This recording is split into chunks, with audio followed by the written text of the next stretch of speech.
Hello guys, మనకు IPL 2025 season సంబంధించి actions అయితే నిన్నటితో కంప్లీట్ అయిపోయినాయి. సో మరి అయితే ఈ ఆక్షన్స్ కంప్లీట్ అయిపోయిన తర్వాత ఆల్రెడీ మనం ఆర్సీబీ, ముంబై ఇండియన్స్ టీము ఈసారి ఎలా ఉండబోతున్నాయి, దాని తర్వాత వాళ్ళకి ఈసారి ట్రోఫీ కొట్టే సత్తా ఎంతవరకు ఉంది అనే దాని గురించి లాస్ట్ వీడియోస్లో అయితే మనం మాట్లాడేసుకున్నాం. సో దాని తర్వాత వాళ్ళలో పవర్ హిట్టర్స్ ఎవరున్నారు, దాని తర్వాత వాళ్ళ టీం ఎలా ఉంది అనే దాని గురించి కూడా క్లియర్గా అయితే లాస్ట్ వీడియోస్లో మాట్లాడేసాం. ఒకవేళ చూడకపోతే వెళ్ళి చూసేయండి. అయితే మరి ఇప్పుడు ఈ వీడియోలో వచ్చేసరికి మనకి ఒక ఎస్ఆర్హెచ్ టీం గురించి ఖచ్చితంగా మాట్లాడుకోవాల్సిన సిచ్యువేషన్ అయితే ఇప్పుడు ఉంది. ఎందుకంటే మనకి వేరే వేరే టీమ్స్లో చూసుకుంటే ఖచ్చితంగా 1 or 2 ప్లేసెస్లో ఖచ్చితంగా కొంచెం బ్యాక్ డ్రాప్ ఉండేది ప్రతి టీంకి కూడా. కానీ ఈ ఎస్ఆర్హెచ్ టీంలో కనుక ఒక్కసారి చూసుకుంటే నువ్వు ఎక్కడ వెతికినా కూడా ఒక్కటంటే ఒక్క ప్లేస్ కూడా నెగిటివ్గా కనిపించట్లేదు. సో ఈ ప్లేయర్ని తీసేద్దాంరా, ఈ ప్లేయర్ని పెడదాంరా అనే సిచ్యువేషన్ ఎక్కడా కూడా లేదు. సో వీళ్ళకల్లే టాప్ 12 ప్లేయర్స్ కనుక ఒక్కసారి చూసుకుంటే అరే టీం అంటే ఇదిరా అనే సిచ్యువేషన్ అయితే ఎస్ఆర్హెచ్ టీం దగ్గర ఉంది ఇప్పుడు. సో ఎందుకంటే మరి మొత్తం వీళ్ళు తీసుకుంది కేవలం 20 మందిని మాత్రమే. ఆ 20 మందిలో కూడా టాప్ 12 ప్లేయర్స్ చూసుకుంటే అసలు వీళ్ళని రీప్లేస్ చేసే ప్లేయర్సే దొరకర్రా అనే విధంగా అయితే వీళ్ళు ఆక్షన్లో స్ట్రాటజీ అయితే ఫాలో అయిపోయారు. సో మరి అయితే ఒక్కసారి కనుక మరి వీళ్ళు ఈసారి ట్రోఫీ కొట్టే ఛాన్స్ ఎంతవరకు ఉండే అనే దాని గురించి తెలుసుకునే ముందు సో మరి వీళ్ళ టీం ఎలా ఉంది అనే దాని గురించి ఫస్ట్ తెలుసుకుంటే ఆటోమేటిక్గా ఈసారి ప్లే ఆఫ్స్లో ఎస్ఆర్హెచ్ ఖచ్చితంగా ఉండిద్దిరా అని చెప్పేసి ప్రతి ఒక్కడికి కూడా తెలుగుడు ప్రతి ఒక్కడు కూడా కాలు రెగరేసుకొని చెప్పేస్తాడు. సో మరి ఇటువంటి సిచ్యువేషన్లో ఖచ్చితంగా మనం ఎస్ఆర్హెచ్ టీంలో ఖచ్చితంగా ఈ ఎస్ఆర్హెచ్ టీం గురించి అయితే క్లియర్గా మాట్లాడుకోవాల్సిందే. అయితే మరి మనందరికీ ఫస్ట్ తెలిసింది ఏంటంటే ఎస్ఆర్హెచ్ టీం అనగానే ఫస్ట్ మనందరికి గుర్తొచ్చేది టాప్ ఆర్డర్ పీక్స్ అని చెప్పేసి. సో మరి టాప్ ఆర్డర్లో చూసుకుంటే ఒకసారి వీళ్ళకి అది కూడా ఓపెనింగ్ బ్యాట్స్మెన్స్ కన్నా ఫస్ట్ చూసుకుంటే ట్రావిస్ హెడ్, దాని తర్వాత అభిషేక్ శర్మ. సో వీళ్ళిద్దరు బ్యాటింగ్ కనుక చూస్తే ఎటువంటి వాడైనా సరే కాళ్ళు లేనోడైనా సరే ఖచ్చితంగా ఎగిరి గంతేస్తాడు. సో మరి ఇటువంటి సిచ్యువేషన్ అయితే ఎస్ఆర్హెచ్ టీం దగ్గర ఉంది. సో మరి వీళ్ళిద్దరు కనుక ఫస్ట్లో కొంచెం విజృంభించారే అనుకో, కళ్ళు మూసుకొని ఆ రోజు పడుకోవచ్చు ఈసారి ఎస్ఆర్హెచ్ టీం ఖచ్చితంగా 280 కొడుతుందిరా అని చెప్పేసి. సో మరి వీళ్ళిద్దరిలో ఎవరైనా సరే మరి కొంపదీసి తొందరగా అవుట్ అయ్యారే అనుకుందాం పవర్ ప్లేలో. సో మరి పవర్ ప్లేలో అవుట్ అయినా సరే వాళ్ళకి మొగుడు ఉన్నాడు, ఎవరో ఇషాన్ కిషన్. సో మరి ఇషాన్ కిషన్ని మీ అందరికీ తెలిసిన ఇషాన్ కిషన్ వేరు, సో రెండో సైడు ఉన్న ఇషాన్ కిషన్ వేరు. సో మరి ఆ సెకండ్ సైడ్ ఇషాన్ కిషన్ ఏంది భయ్యా అని అంటాను. ఒక్కసారి కనుక నువ్వు బొమ్మ వెనక్కి వేసుకున్నావు అనుకో ముంబై ఇండియన్స్లో, ఒక్కసారి కనుక ముంబై ఇండియన్స్ టీంలో నువ్వు చూసుకుంటే మనోడు ఒక్కసారి కనుక విజృంభిస్తే ఎలా ఉంటుంది అనేది క్లియర్ కట్గా మీకు అర్థమైపోయింది. సో మరి ఇదే ఇషాన్ కిషన్ చూసుకుంటే మరి ట్రావిస్ హెడ్కి దాని తర్వాత అభిషేక్ శర్మకి వీళ్ళిద్దరికంటే కూడా విజృంభంగా ఆడగలిగే సామర్థ్యం మన ఇషాన్ కిషన్ దగ్గర ఉంది. సో మరి వేరే వేరే కారణాల వల్ల ఇప్పుడు ఇండియా టీంలో లేడు, అదంతా సోతంతా పక్కన పెట్టేయండి. సో కానీ మనోడు ఇషాన్ కిషన్ కనుక ఒక్కసారి విజృంభించాడే అనుకో, ఆల్రెడీ మీకు ఒక ఎగ్జాంపుల్ కూడా చెప్తాను. మనకి 50 ఓవర్స్ వరల్డ్ కప్లో 50 ఓవర్స్లో కూడా మ్యాచెస్లో కూడా మనకి ఓడిఐస్లో కూడా 200 కొట్టాడు మనోడు. సో మరి దాన్ని ఆ ఇన్నింగ్స్ ఒకసారి కనుక మీరు చూస్తే మీకు అర్థమైంది.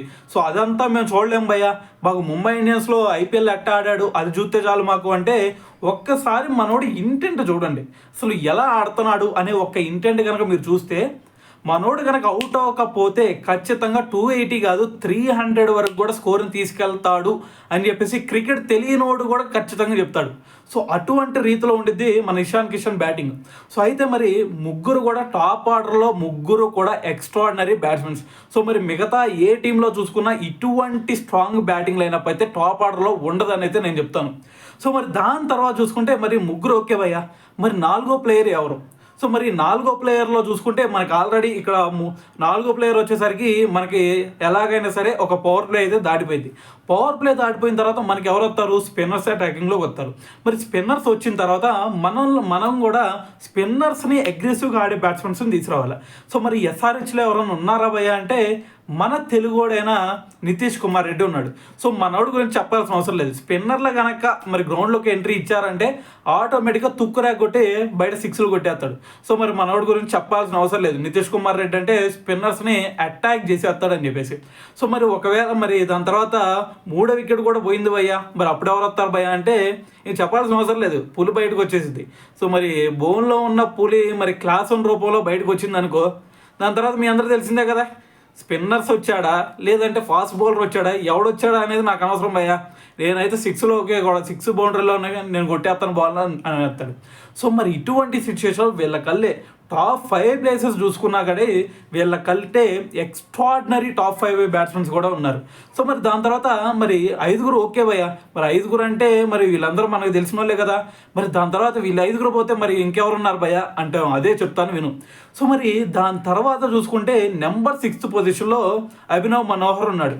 సో మరి మనోడు గురించి మీ అందరికి అంతా తెలియపోయినా సరే ఒక్కసారి మనోడు స్ట్రైక్ రేట్ చూస్తే మీ అందరికీ అసలు ఇంత పవర్ హిట్టర్స్ ఉన్నారా వీళ్ళకల్లే అనిపించేది. సో మరి మనోడిని వేరే వాళ్ళతో కంపేర్ చేయడం కరెక్ట్ కాదేమో కానీ మనకి హార్దిక్ పాండ్యాకి ఎటువంటి స్ట్రైక్ రేట్ ఉందో సో మనోడికి కూడా అటువంటి స్ట్రైక్ రేటే ఉంది. సో మరి ఇటువంటి సిచ్యువేషన్లో మరి ఇంకా చెప్పాల్సిన అవసరం లేదు, క్లాస్ను అవుట్ అయిన తర్వాత మనోహర్ వస్తాడు, లేదు అంటే నితీష్ కుమార్ రెడ్డి అవుట్ అయినా సరే మనోడు వచ్చేస్తాడు. సో మరి వీళ్ళ తర్వాత ఇంకెవరు ఉన్నారని అంటే ప్యాట్ కమిన్స్ ఉన్నాడు. మరి ప్యాట్ కమిన్స్ అంటే బౌలర్గా పోయా, బౌలర్ని తీసుకొచ్చి బ్యాట్స్మెన్స్లో కలుపుతావు అంటాను. సో మీ అందరికీ తెలిసిన ప్యాట్ కమిన్స్ ఒకడు, వేరే రూపంలో ఉన్న ప్యాట్ కమిన్స్ ఒకడు. ప్యాట్ కమిన్స్ గురించి చెప్పాలి అంటే మనకు ఒకప్పుడు బుమ్రాని కూడా ఒకే ఓవర్లో 3 సిక్స్లు కొట్టిన సందర్భాలు కూడా ఉన్నాయి ప్యాట్ కమిన్స్. దాని తర్వాత సిఎస్కే లాంటి పెద్ద టీంకి కూడా చొక్కాలు చూపించిన సందర్భాలు కూడా ప్యాట్ కమిన్స్లో ఉన్నాయి. సో మరి ఒక్కసారి కనుక చూస్తే కేకేఆర్కి అలాగే సిఎస్కేకి జరిగిన మ్యాచ్లో ప్రతి ఒక్కరికి కూడా గుర్తుండిద్ది ఆ ఇన్నింగ్స్. ఫస్ట్ మనకి రస్సెల్ కొంచెం ఇన్నింగ్స్ బిల్డ్ చేస్తే దాని తర్వాత వాళ్ళు 220 పైన కొట్టినా కూడా అరే ఈ మ్యాచ్ మనం గెలుస్తామా లేదా అనే సిచ్యువేషన్ అయితే క్రియేట్ చేయగలిగాడు ప్యాట్ కమిన్స్. సో మరి దీన్ని చూస్తే మనకు అర్థమైపోయింది సో మరి ప్యాట్ కమిన్స్ ఎంత విధ్వంసం క్రియేట్ చేయగలుగుతాడు అని చెప్పేసి. సో ఈ రూపంలో మరి 7 బ్యాట్స్మెన్స్ కూడా ఎక్స్ట్రాడినరీ బ్యాట్స్మెన్స్ ఉన్నారు భయ్య. సో మరి 7 మెంబర్స్ ఓకే భయ్య, మరి 7 మెంబర్స్ బ్యాట్స్మెన్ దొరికేశారు, మరి బౌలింగ్ ఎవరికి ఎత్తావు, బౌలింగ్ కూడా బాగుండాలి కదా మరి మ్యాచ్ గెలవాలంటే అని నువ్వు అంటే బౌలింగ్ విషయానికి వస్తాను విను. బౌలింగ్లో ఫస్ట్ పేస్ అటాక్ గురించి మనం మాట్లాడుకున్నామే అనుకో. పేస్ అటాక్లో షమి మీకు తెలిసిందే, ఒక్కసారి కనుక వరల్డ్ కప్ను మళ్ళీ రివైజ్ చేసుకున్నాడు అనుకో ఇక అపోజిషన్స్ అందరికీ బ్యాండేజ్, దాంట్లో ఎటువంటి డౌట్ లేదు. సో వాళ్ళంతా తట్టపట్ట ఎత్తుకుని వెళ్ళిపోవాల్సిందే వికెట్లు. సో అయితే మరి మనోడు కనుక ఒకసారి మనోడు స్కిల్ కనుక చూసుకుంటే ఒక లెంత్లో పట్టుకుంటాడు, సో ఆ లెంత్లో వికెట్లు లేపేస్తాడు. సో మరి మనోడు గురించి ఎటువంటి భయం అవసరం లేదు, ఎటువంటి డౌట్ అంతకంటే అవసరం లేదు. సో మరి మనోడు వచ్చాడంటే ఆటోమేటిక్గా మరి ఇక మన ఒక వికెట్ అయితే మన చేతిలో ఉన్నట్టే పవర్ ప్లేలో. సో అయితే మరి షమీ సంగతి కనుక పక్కన పెట్టేస్తే మరి షమీతో పాటు ఇంకెవరు బౌలర్లు ఉన్నారు భయ్యా అని నువ్వు అనొచ్చు. సో మరి మనకి ఎటువంటి సిచ్యువేషన్లో అయినా సరే ఈవెన్ డెత్ ఓవర్స్లో అయినా సరే ఓవర్కి ఒక 10 కొట్టాలన్నా సరే డిఫెండ్ చేయగలిగే బౌలర్ ఎవరన్నా ఉన్నారా అంటే హర్షల్ పటేల్ రూపంలో ఒక స్లో డెలివరీస్ ఎత్తాడో తెలీదు, దాని తర్వాత పేస్ వేస్తాడో తెలీదు. సో అటువంటి ఒక విచిత్రకరమైన బౌలర్ అయితే హర్షల్ పటేల్ రూపంలో కూడా వీళ్ళకున్నాడు. సో మరి ఇటువంటి పేస్ బౌలింగ్ అటాక్ అయితే వీళ్ళకుంది. సో ఓకే భయ్య, మరి స్లోవర్ బాల్స్ వేస్తాడు, దాని తర్వాత షమీ వచ్చేసరికి ఒక లెంత్లో పట్టుకొని వికెట్లకి వేస్తాడు. సో వీళ్ళిద్దరు ఉన్నారు ఓకే భయ్య. సో మరి దాంతోపాటు ఇంకొక బౌలర్ కావాలి కదా భయ్య, మరి 3 ఓవర్ని ఎవరికి ఎత్తావు అని నువ్వు అంటావు. సో దానికి వస్తున్నాను విను. ప్యాట్ కమిన్స్ మనకి బౌలింగ్ ఆల్రౌండర్ అనేది ఫస్ట్ మీరు మర్చిపోకండి. సో దాంతోపాటు బ్యాటింగ్ కన్నా కూడా బౌలింగ్ కూడా ఎక్స్ట్రాడినరీగా చేయగలుగుతాడు మనకి ప్యాట్ కమిన్స్. సో మరి ప్యాట్ కమిన్స్ బౌలింగ్ వేసాడే అనుకో, సో అసలు వాడు మనకి ప్యాట్ కమిన్స్ పేస్ వేస్తున్నాడా లేదంటే స్లోవర్ డెలివరీస్ వేస్తున్నాడా లేదంటే దాన్ని కట్టర్ వేస్తున్నాడా లేదంటే ఇంకేం వేస్తున్నాడు రా బాబు అనేది కూడా బ్యాట్స్మెన్కి అర్థం కాని సిచ్యువేషన్లో వేస్తాడు. సో ఆల్రెడీ మీకు వరల్డ్ కప్లో కూడా చూసుంటారు, ఓడే వరల్డ్ కప్లో విరాట్ కోహ్లీ వికెట్ ఎలా తీశాడు అని చెప్పేసి. సో మరి మనోడు బ్యాటింగ్ చూసుకున్నా బౌలింగ్ చూసుకున్నా అన్ని విచిత్రంగా ఉంటాయి. సో మరి ఇటువంటి బౌలర్స్ అయితే వీళ్ళకి ఉన్నారు భయ్య. సరే ముగ్గురు కూడా టాప్ క్లాస్ బౌలర్సే. ఇండియాకి మనకి బెస్ట్ బౌలర్స్లో షమీ ఎలా అయితే ఉంటాడో టాప్ 3లో, దాని తర్వాత మరి ఆస్ట్రేలియాకి కూడా టాప్ 3 బౌలర్స్లో మరి ప్యాట్ కమిన్స్ అలాంటోడు. సో మరి ఇక్కడ బ్యాటింగ్లో చూసుకుంటే వీళ్ళకల్లే ఎక్స్ట్రాడినరీ బ్యాటింగ్ లైనప్ ఉంది, బౌలింగ్ చూసుకుంటే వీళ్ళకల్లే మరి ఎటువంటి సిచ్యువేషన్లో అయినా సరే వికెట్లు తీయగల సామర్థ్యం ఎవరికైనా ఉందా అంటే అది హర్షల్ పటేల్. సో వికెట్లు అయితే ఈజీగా తీసేస్తాడు. ఒక్కొక్క సీజన్లో చూసుకుంటే మీరు 28-29 వికెట్స్ కూడా తీసేసి పర్పుల్ క్యాప్ కూడా తన దగ్గర ఉంచుకున్న సిచ్యువేషన్స్ కూడా చూసాం. సో మరి అటువంటి బౌలర్ కూడా వీళ్ళ దగ్గర ఉన్నాడు. దాని తర్వాత ఇద్దరు కూడా వరల్డ్ క్లాస్ బౌలర్స్ ఉన్నారు. సో మరి వీళ్ళ బౌలింగ్ లైనప్ చూసుకుంటే ముగ్గురు కూడా ఎక్స్ట్రాడినరీ బౌలర్స్ ఉన్నారు భయ్య.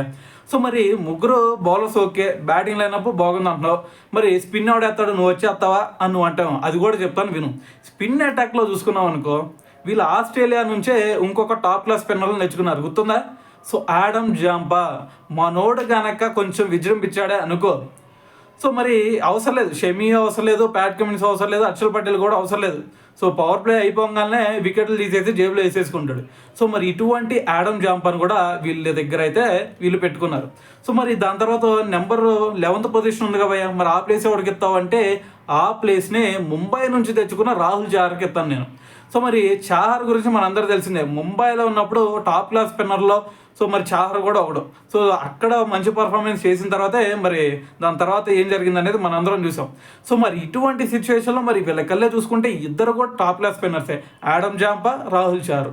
దాని తర్వాత పేస్ అటాక్లో చూసుకుంటే ప్యాట్ కమిన్స్, మొహమ్మద్ షమి, దాని తర్వాత మరి మనోడు హర్షల్ పటేల్ ఉన్నాడు.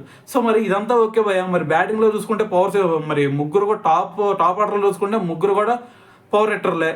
మిడిల్లో చూసుకుంటే మరి ఇక్కడ కూడా నితీష్ కుమార్ రెడ్డి ఉన్నాడు, లేదంటే ప్యాట్ కమిన్స్ ఉన్నాడు, దాని తర్వాత మన పులి ఎవరు అంటారేమో మన క్లాస్ ఉన్నాడు, దాని తర్వాత మనోహర్ ఉన్నాడు. సో ఇలాగా ఎక్కడ చూసుకున్నా మొత్తం అసలు ఏడ కనిపించట్లేదురా అంటావేమో. సో అదే నేను చెప్పింది వీడియో ముందు. సో ఈ టీంలో ఎక్కడ చూసుకున్నా కూడా నీకు నెగిటివ్ పాయింట్ అనేది దొరకదు. సో అయితే మరి ఇదంతా ఓకే. మరి వీళ్ళల్లో ఎవరికన్నా మరి అక్షల్ పటేల్ ఉన్నాడు భయ, బౌలర్స్కే కదా ఎక్కువ ఇంజురీస్ అయ్యేది. మరి అక్షల్ పటేల్ బయటికి వెళ్ళిపోయాడు అనుకో ఏదైనా ఇంజురీ అయ్యి, సో మరి ఆ ప్లేస్లో ఎవరినాడు ఎత్తావు భయ్యా అంటే ఆ ప్లేస్లోనే స్లో డెలివరీస్ చేయడానికి ఇంకొక బ్యాకప్ని తెచ్చుకున్నారు వీళ్ళు. అతని పేరే ఉనాద్ కట్. సో మరి నో ప్రాబ్లం. మరి ఇక ఒకవేళ అక్షల్ పటేల్కి ఏదైనా ఇంజురీ అయినా మనకి బ్యాకప్ ఉన్నాడు.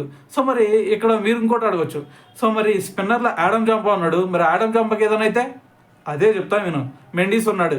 సో మరి అతన్నైనా తెచ్చుకోవచ్చు వీళ్ళు. సో మరి ఇటువంటి ఒక బ్యాకప్ ప్లేయర్స్ని కూడా వీళ్ళు పెట్టుకున్నారు.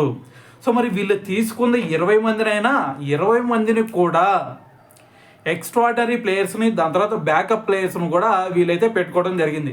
సో మరి దీన్ని బట్టి మీరు అర్థం చేసుకోవచ్చు మరి కావ్య మారన్ కనుక స్ట్రాటజీ వేస్తే ఏ విధంగా ఉంటుంది అనే దానికి నిదర్శనమే ఇప్పుడు ఈ టీం అనమాట. సో అయితే మరి దీనికి సంబంధించి మరి ఇంకా మనకి ఎక్కడా కూడా ఎస్ఆర్హెచ్ టీంలో ఎక్కడంటే ఎక్కడా కూడా మనకి నెగిటివ్ పాయింట్స్ అనేవి దొరకవు అని చెప్పాలి. సో మరి దాని తర్వాత మీ అందరికీ మరి ఇంపాక్ట్ ప్లేయర్ కింద ఎవరిని పెడతావు భయ్యా అనే డౌట్ వచ్చిందా? సో దానికోసమే చెప్తున్నా విను. మరి ఇంపాక్ట్ ప్లేయర్గా పెడితే ఎవరిని పెడతావు? మరి అథర్వ టైడే ఉన్నాడు కదా మరి బ్యాటింగ్లో. సో మరి బ్యాటింగ్ ఏదన్నా మనకి 7th వరకే ఉంది కదా. సో మరి వాళ్ళందరూ టప్ అవుట్ అయ్యారంటే మరి మన టైడేని దింపుతారు. సో మరి టైడేని దింపితే మరి ఎవరిని మరి ఎవరో ఒకరిని ఇండియన్ బౌలర్ని బయట పెట్టాలి కదా అని నువ్వు అంటే. సో ఆ ప్లేస్లోనే మనకి రాహుల్ చహార్ని బయట పెట్టేసి టైడేని తెచ్చేసుకున్నాం అనుకో, మరి దాని తర్వాత బ్యాటింగ్ ఆడతాడు. బ్యాటింగ్ తర్వాత వెళ్ళి ఆడేసి దాని తర్వాత హ్యాపీగా వెళ్ళి పెవిలియన్లో కూర్చుంటాడు. చహార్ వచ్చేసి బౌలింగ్ వేసుకుంటాడు, సెట్ అయిపోయింది కదా. సో మరి ఇటువంటి సిచ్యువేషన్ అయితే ఎస్ఆర్హెచ్ టీంలో ఉంది. సో మరి ఇక్కడ ఈ ప్లేయింగ్ 11 ఈ ప్లేయింగ్ 12లో కనుక మరి మీరు అందరూ అనొచ్చు మరి టైడే మరి అంతా పవర్ ఎట్రా అంటే, సో మళ్ళీ చెప్పాల్సిన అవసరం లేదు భయ్య, ఒక్కసారి మనోడు స్టాట్స్ చూసుకోండి. సో మనోడు స్టాట్స్ చూసుకున్నా కూడా మీకు అర్థం కాకపోతే సో అప్పుడు మళ్ళీ కింద కామెంట్ చేయండి, అసలు టైడే ఏం చేశాడు, అసలు అతనికి ఎందుకు అంత ఇంపార్టెన్స్ ఇచ్చి అతన్ని ప్లేయింగ్ 12లో ఎందుకు పెడుతున్నావు, అతన్ని ఇంపాక్ట్ ప్లేయర్ కింద ఎందుకు తీసుకొస్తున్నావు అనేది. సో తన స్టాట్స్ కనుక మీకు తెలియకపోతే కామెంట్లో అయితే అడగండి, దాని తర్వాత సపరేట్ వీడియో కూడా చేసుకుందాం దాని మీద. సో అయితే ఏదేమైనా సరే ఈసారి ఎస్ఆర్హెచ్ టీము ఖచ్చితంగా ప్లే ఆఫ్స్కి వెళ్ళబోతుంది. ఖచ్చితంగా లాస్ట్ ఇయర్ ఫైనల్కి వెళ్ళింది కాబట్టి ఈసారి కూడా ఖచ్చితంగా ఫైనల్కి వెళ్ళి తీరే ఛాన్సెస్ అయితే దండిగా ఉండే అని అయితే చెప్పాలా. సో మరైతే ఈ టీం చూసిన తర్వాత మరి ఇటువంటి ఎక్స్ట్రాడినరీ డిజాస్టర్స్ టాప్ ఆర్డర్, దాని తర్వాత మిడిల్ ఆర్డర్, దాని తర్వాత బౌలింగ్ అటాక్ చూసిన తర్వాత మరి ఈ టీం ఈసారి ట్రోఫీ కొట్టిద్ది అనుకుంటున్నారా, కొట్టదు అనుకుంటున్నారా, అసలు మీరేమనుకుంటున్నారో దీని గురించి కామెంట్ చేసేయండి.